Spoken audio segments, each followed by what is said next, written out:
So, my name is Máirtín Ó Muilleoir. Welcome back to the Lagan Stream podcast. I'm joined today by McAdam of Movie House fame.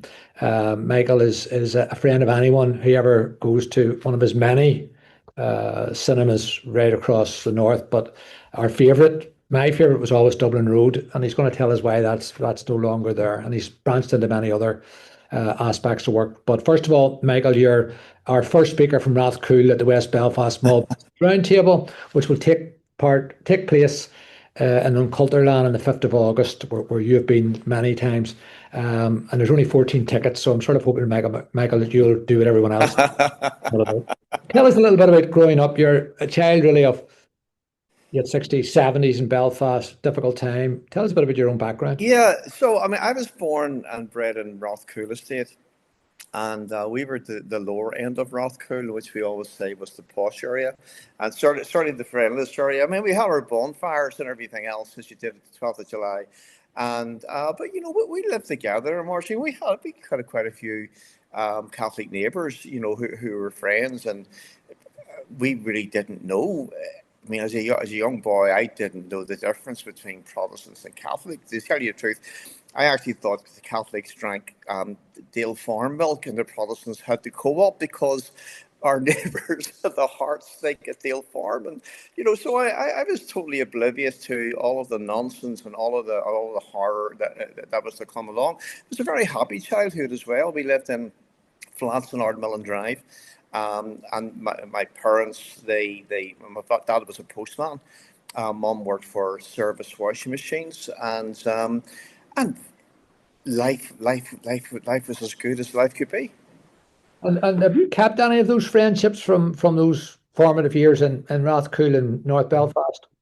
Yes, there's still a few of my closest friends. Yes, I would keep in contact with them, and funny enough. See, it was 1973. I got my first cine camera, and BBC did a series a few years ago. Well, quite a few years ago now, because my wee mum was in it. Was alive then, and it was Super 8 movies, Super 8 stories, and we featured the first one.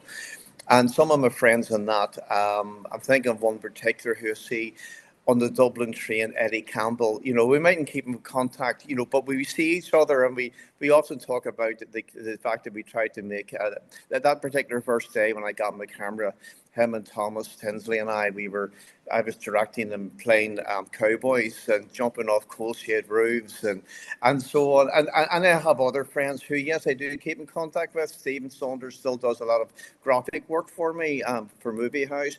My other friend, Johnny, we have to laugh whenever we talk to Johnny, because when I phone him, I always say, nobody's dead. I'm just on for a chat, because you tend to find these days that the conversations you get from people are, you'll never guess who's just passed away. So tell us about your entrepreneurial journey, because we have had some wonderful speakers in our series at the West Belfast Small Business Roundtable. And we haven't had a speaker yet, even though they're all eminent Belfast entrepreneurs like yourself. We haven't had a speaker yet who says, went to school, did my A levels, went to university and did an MBA. And you're the same. You didn't go through that. No. The thing was, education didn't really do it for me. I mean, I ended up leaving school with a CSE, a double award CSE in English. I had an O level in woodwork and in art, and that was it. Because you see, I was always working. I always had a dream. I was always ambitious. I had an interest in photography, but I was terrible at it.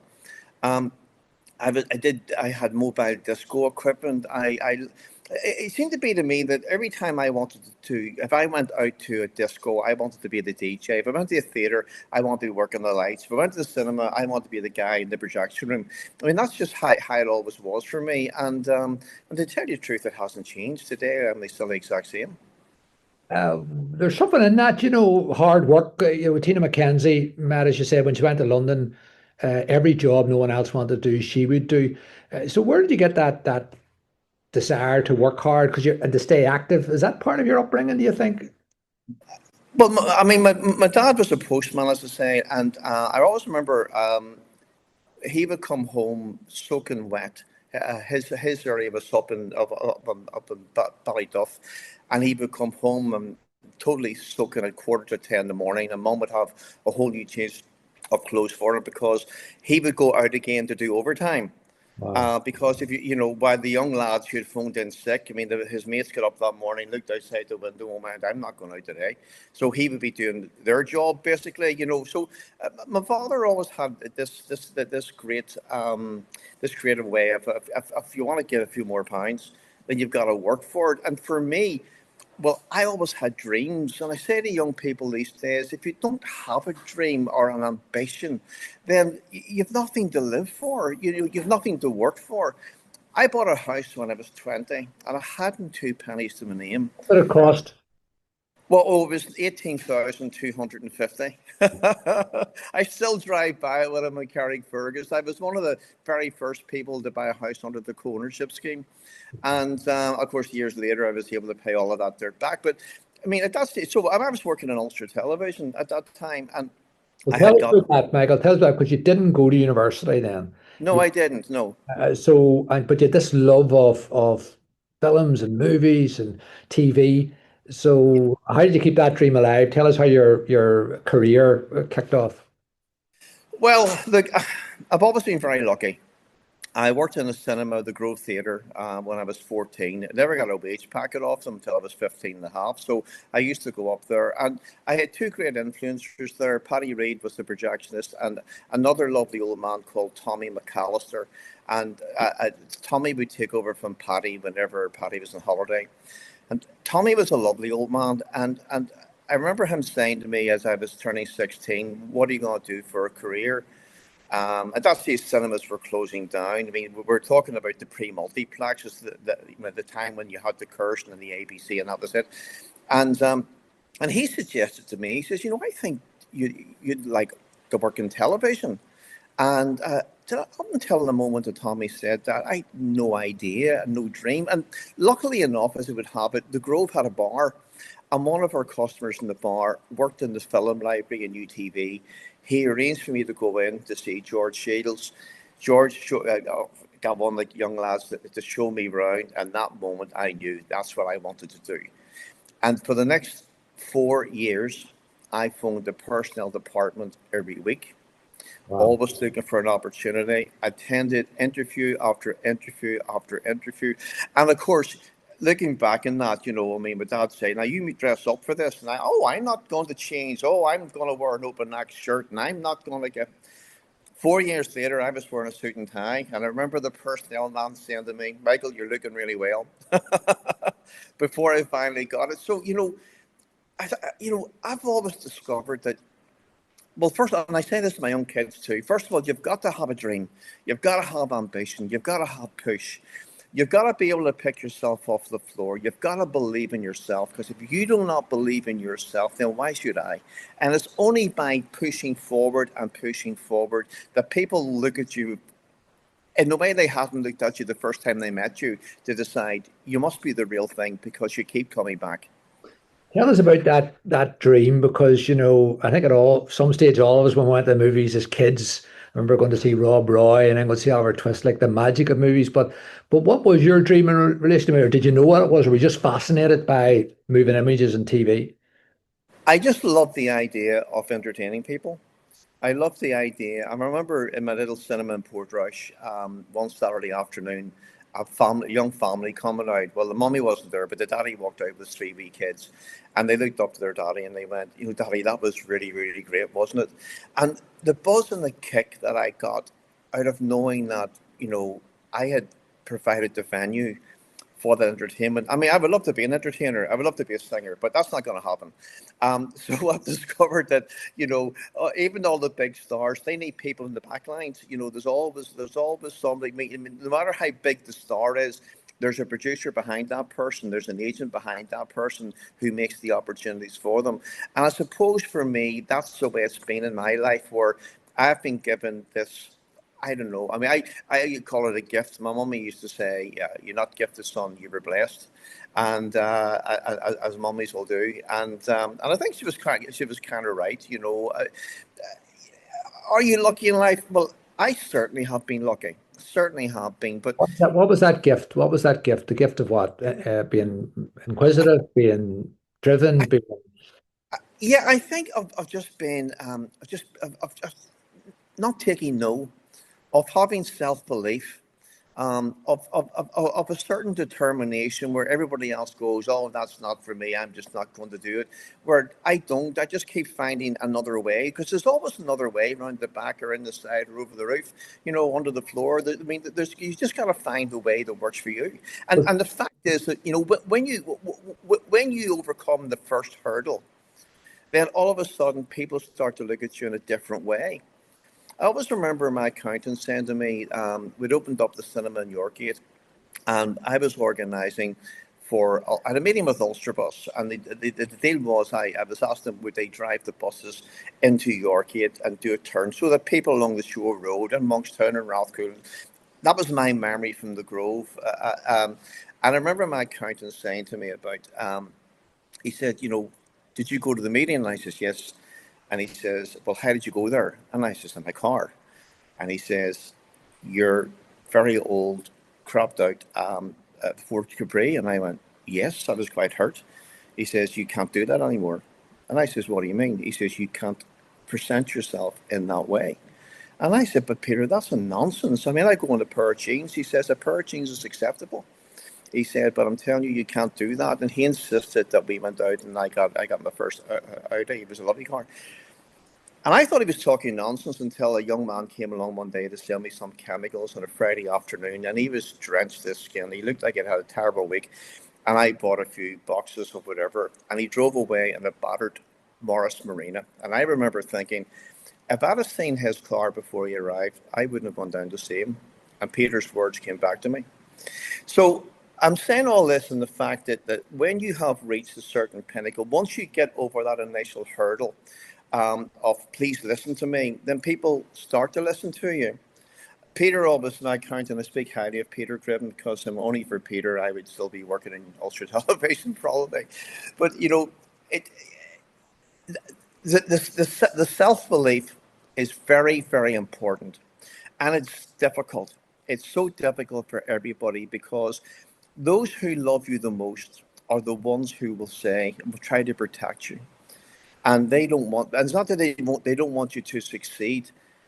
They're terrified of you failing, and so therefore they will block every way you go to go. And it's so difficult when like of me. I mean, going and borrowing, as it turned out, I mean, millions of pounds. I mean, at one stage I owed AIB 13.5 million, and that's a lot. And you come, I would drive by my cinemas, and sometimes even when I walk in early in the morning, I go, I actually own this, and it is, it's a weird feeling. It really is. Now, bring me back because tell us the story of the first cinema, which I think was Portrush, and then deciding to leave UTV because that's leaving a fixed wage is absolutely amazing point for any entrepreneur. So tell us that story. So, 12th of July 1987, my girlfriend at the time, later to be my wife, Valerie, we were up in Portrush, and the old Playhouse cinema was all locked up. But there was an amusement arcade below it. And from the amusement arcade, there were glass doors that led to the cinema. So I was peering through these doors, and one of the engineers, the guys who look after the amusement machines, he said, "Are you interested in the cinema?" I told him all about my background, and I couldn't believe that a cinema in Portrush wasn't open. He organised for me to meet the owners.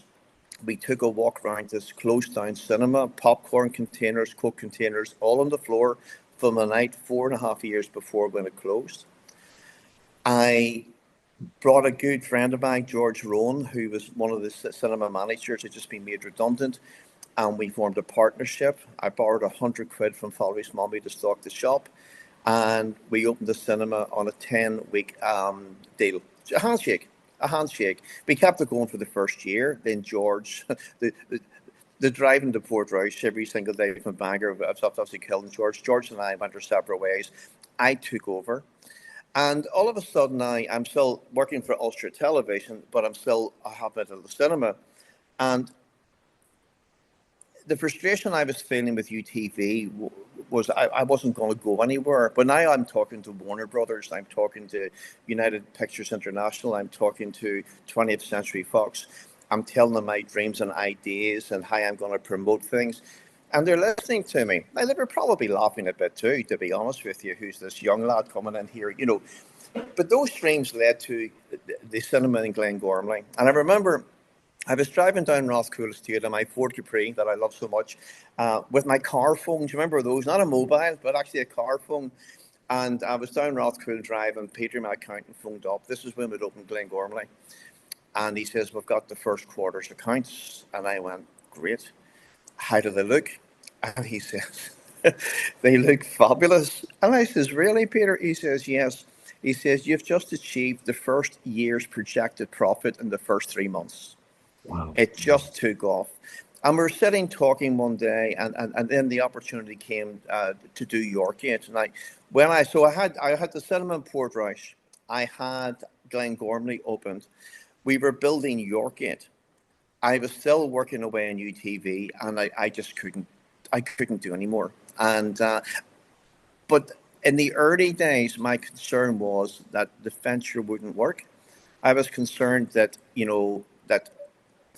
I had a house which I sold. So when I moved out of a beautiful, beautiful house that I had built, I invested all £60,000 of the profit.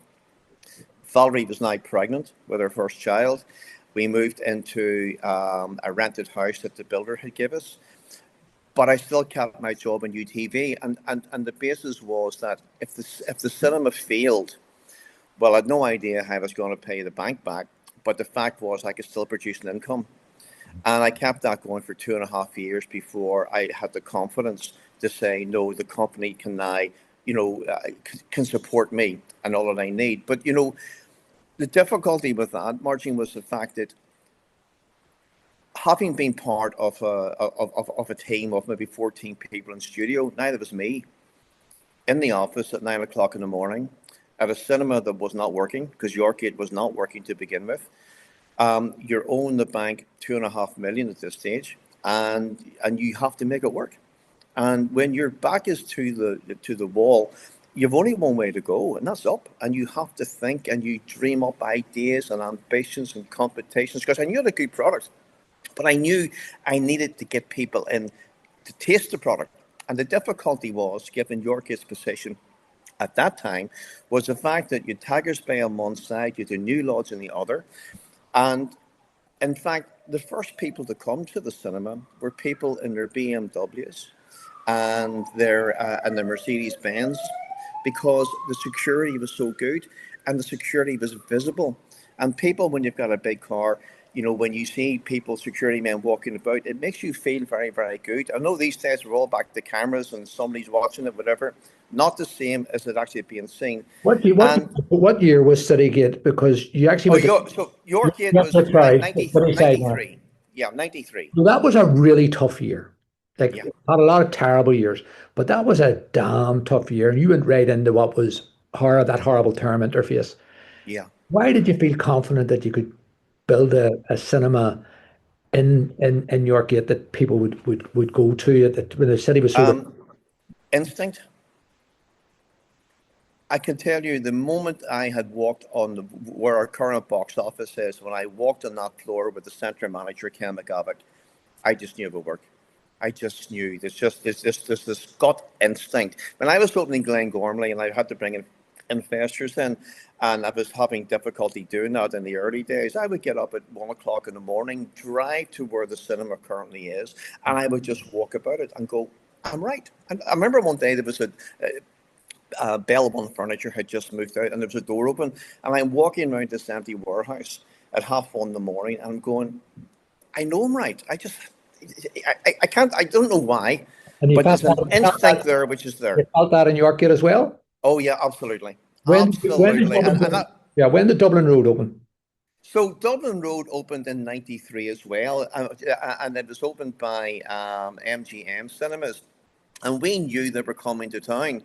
And in fact, in order to blow me out of the water, they took a full page advert in the Belfast Telegraph when it was the broadsheet, saying the big MGM crest, saying the Lions coming to Belfast.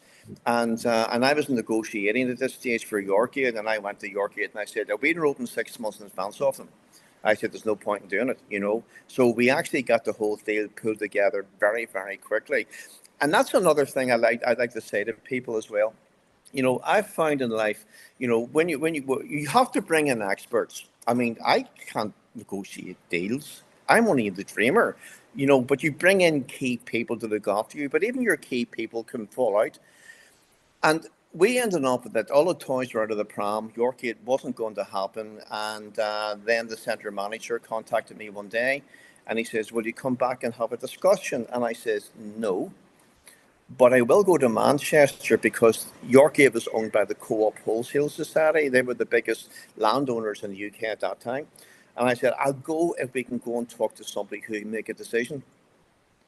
We had a deal done inside 40 minutes of sitting down. And I'm saying this to people, there are so many people and so many obstacles in the way. If you can get talking to the decision maker, you may not get the answer you want, but at least you'll get the answer and you'll put it to bed. Let me just ask, I'm going to finish with this, and we'll have a longer discussion on the 5th of August at 8 o'clock in the morning, and opportunity for questions. But making deals is very important to people. So I want you to finish. I don't want you to preach any confidences, but you ended up selling Dublin Road. Yes. It hasn't really developed. How Yeah. deal was that? I was sad to see that cinema go, but it was absolutely the right decision. And you've done many other things. But tell us just a little bit about that deal, if you can. No, I will. And I mean, the thing is, everything about that deal, the site was bought by Kinos. They're the public limited company. They're on the stock exchange, so there's nothing hidden about it. I never wanted to sell that site. I never wanted to sell it. It was a beautiful cinema. How did you end up owning MGM's operations? Okay, well, so I was out at a trade show in Amsterdam, and I sat beside a lady called Margaret Taylor, and Margaret she was a Dublin lady, and Margaret was the managing director of Virgin Cinemas as it was then, and then became UGC. And we had a few drinks in the bar. Well, actually, probably had quite a few drinks in the bar. And on the way out, I said to her, "Sell me your cinema in Belfast." And she went, "Yes, okay." And I said, "How much do you want?" And she told me, and I said, "She'll take a bit less." And she turned to me and she says, "No, I will not, and it's worth every penny."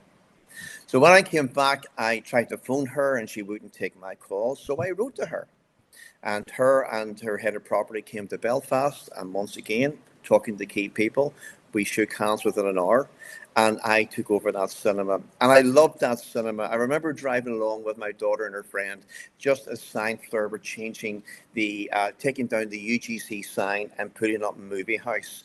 And actually going in. What year was that? What year? Oh, now you're going to hit me for uh, 2003, 2005. So City's starting to get on its feet. City's starting to get on its feet a bit. And Dublin Road, we had admissions were just down to the low 400s, and the cinema was tired. It was a first generation multiplex, and I remember within 2 weeks of owning it, a lady wrote to me and she said how disappointed she was because it was a movie house after all, and the standards were not up to what she was used to. And I thought, well, listen, let me get my feet through the door. And then we did a complete refurb job. We reseated everywhere. We recarpeted. We put in new shops. We got the admissions back up to 650,000. So, I mean, it was flying. I mean, it was doing really, really well. I was in competition with myself, if you want. But over the years, then, the Odyssey had come along at that stage. Lisburn had opened. Then, the pie began to get cut up into smaller slices. Dublin Road started getting to be a little bit seedy. And I was at a dilemma where I needed to spend probably 2 million in order to bring the site up the SPAC when we were approached by one of our commercial estate agents, and it was put to us that somebody wanted to pay a lot of money for the site. And we ended up all falling out, as you often do, and I decided it's not for sale. And I went ahead and the morning that it was agreed for sale, I had just ordered all the carpets, and I had been in with seating plans to put in the new reclining seats that I've put across your circuit now. When my accountant friend Peter phoned me up and he said, "It's gone." And I said, "What do you mean it's gone?" He says, "It's gone." And I says, "Who's bought it?" He says, "I can't tell you at this stage, And I says, and what's the price? And the price was 7,050,000. And I wouldn't sell it for a penny less. Well, let And me just say this. That's a great deal for Keanos as well. I'm very proud of them. They're a great Belfast Indigenous yeah, company from Queens and done great work for the city. They got a good deal. You got a good deal. Um, I want to finish. I want to give you one last word. You started out talking. You're always. I don't want to call it hustling, but you're always working, and you're always committed. But you're also very positive. So I just want to ask you, how positive are you for the future of the city? You're still deeply invested right across the north, but how do you see the next 10, 20 years working out for the city? Because you come through terrible times, like horrific times. And there are real challenges, I think, especially for big employers like yourself. But how do you see how do you see the future of Belfast? And I'm trying to step outside your own business. How do you see the future of the city? well, without investment, everything will fall apart. And I just don't mean Belfast, I mean in general. My success has been that we have constantly reinvested in the business. We've listened by going to trade shows across the world, by listening and seeing what different trends there are, and being the first on many occasions, because within Movie House we introduced salted popcorn to Northern Ireland. We introduced nachos, which are available everywhere, all by traveling to go and see. So to really answer your question, to anybody out there involved with business, no matter what it is, whether it's manufacturing or whether it's leisure, what I'm doing, if you're not investing, first of all, your competitor probably is, and so therefore, when you have competition coming out, and of course, what a lot of local companies in Northern Ireland have found, as I had to find out to my cost, is when the big boys come in from across the water, sometimes they don't even have to make money. Sometimes they're there for market share. How do you fight market share? Because I can't borrow money on market share. I have to borrow money and be able to pay it back. So how do I see things going? Well, within my business, the cinema has constantly remarketed itself. It has found itself from having 2,000 seats in the cinema to having multiple screens like we have, where even our new seating capacities have gone down by 40% because we've introduced more luxurious seating and so on. And so long as everybody else, should it be in retail or whatever, are doing the same thing, then there will be a great future for everybody. But if you don't invest, it's just not going to happen. Well, look, let's leave it like that because that's a good lesson for everybody. It's a lesson for the politicians, for the private businesses, for the small businesses, for the international companies that are here. And it's investing in community and in people and investing in the future. So, Michael, I want to just I want to finish now by thanking you for your sponsorship over 27 years of the Ice League Awards, which you recently the Community Awards and the Culture Awards, because that's also been the Ice League Awards are an investment in community and recognition and spotlight and so on. So I appreciate that. I'm going to leave it there. I'm going to have this online on Spotify and all the other platforms shortly. I'm looking forward to you coming into to the West on the 5th of August, and we'll have a really engaged group of some of them are very young entrepreneurs, and I think you'll find them as energetic as yourself, even if they're only starting out the very. Wonderful. Well, I look forward to that, Martin. I look forward to seeing you then. Well, listen, enjoy the break, and I'll see you then. I'm going to stop the recording. You don't need to go away just yet, but fantastic. Thanks.